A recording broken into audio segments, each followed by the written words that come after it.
Hello friends, welcome to AG classes. यह dictation Hindustan Patrika से ली गई है जो 80 शब्द प्रति मिनट की गति से दी जाएगी। यह सीरीज प्रतिदिन सुबह 8 बजे आपके अपने यूट्यूब चैनल एजी क्लासेस पे अपलोड की जाती है। चलिए शुरू करते हैं। डिक्टेशन स्टार्ट होगा 5 सेकंड बाद।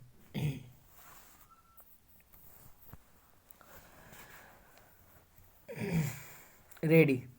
3 कृषि कानूनों को रद्द करने के लिए लाया गया विधेयक सोमवार को लोकसभा और राज्यसभा में पारित हो गया। अब राष्ट्रपति के हस्ताक्षर के बाद तीनों कृषि कानूनों इतिहास की विशेष विषय वस्तु बन जाएंगे। आने वाले दशकों तक यह अध्ययन किया जाएगा कि आखिर कैसे इन कृषि कानूनों को लाया गया था और फिर किन हालात में इनको रद्द करना पड़ा था। प्रधानमंत्री की घोषणा के बाद संसद के शीतकालीन सत्र के पहले ही दिन लोकसभा में और उसके बाद राज्यसभा में 3 कृषि कानून निरसन विधेयक को पारित कर दिया गया। यह भी अपने आप में एक इतिहास ही है जब कानूनों को वापस लेना पड़ा है। लागू तो खैर ये नहीं ही हो पाए थे। हालांकि कई विपक्षी नेताओं का कहना है कि इन कानूनों को रद्द करते हुए संसद में पर्याप्त बहस की जा सकती थी। बहस होती तो कानूनों के बारे में अनेक पक्ष भी सामने आते। केवल विपक्ष के नेताओं ही नहीं बल्कि सत्ता पक्ष के नेताओं को भी इन कानूनों की पैरोकारी का मौका मिलता।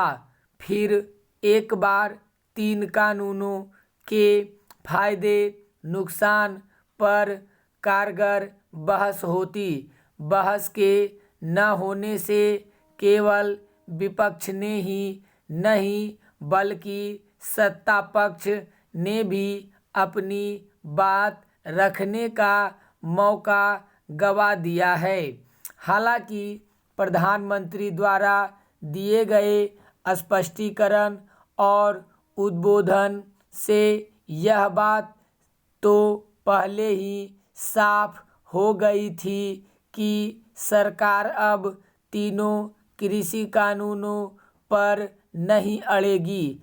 अतः सत्ता पक्ष ने राजनीतिक रूप से कानूनों की बगैर बहस वापसी को ही उचित माना।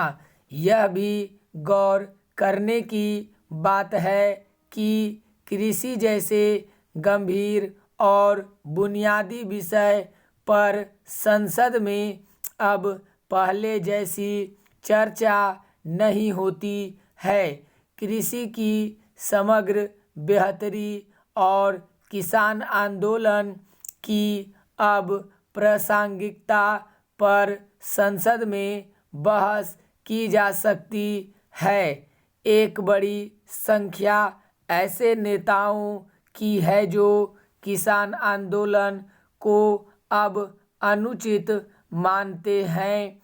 ऐसे नेताओं को भी संसद में अपनी बात रखने का मौका मिलना चाहिए। कोई आश्चर्य नहीं, बगैर चर्चा कानूनों के निरसन पर विपक्षी नेताओं ने हंगामा भी किया है। सरकार को हंगामे का अनुमान था, इसलिए सत्र शुरू होने से पहले संसद परिसर में मीडिया से प्रधानमंत्री ने कहा, संसद में सवाल भी हो और संसद में शांति भी हो। हम चाहते हैं संसद में सरकार के खिलाफ, सरकार की नीतियों के खिलाफ जितनी आवाज़ प्रखर होनी चाहिए वह हो, लेकिन संसद की गरिमा, अध्यक्ष व आसन की गरिमा, इन सब के विषय में हम वह आचरण करें जो आने वाले दिनों में देश की युवा पीढ़ी के काम आए।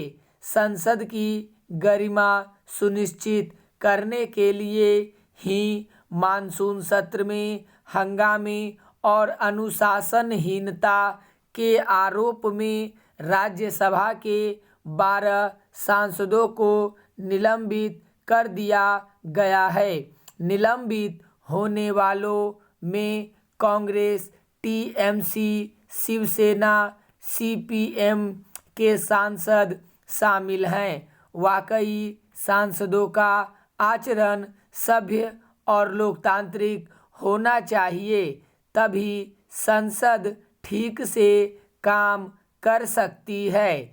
पिछले सत्र में पेगासस जासूसी मामले और 3 कृषि कानूनों सहित अन्य मामलों पर हंगामे के चलते लोकसभा में मात्र 22% और राज्यसभा में महज 28% कामकाज हो पाया था। सांसदों को कोशिश करनी चाहिए कि चालू शीतकालीन सत्र में सही ढंग से काम हो और संसद अपनी भूमिका को आदर्श रूप में निभाए, ताकि देश में लोकतंत्र और समेकित विकास को बल मिले।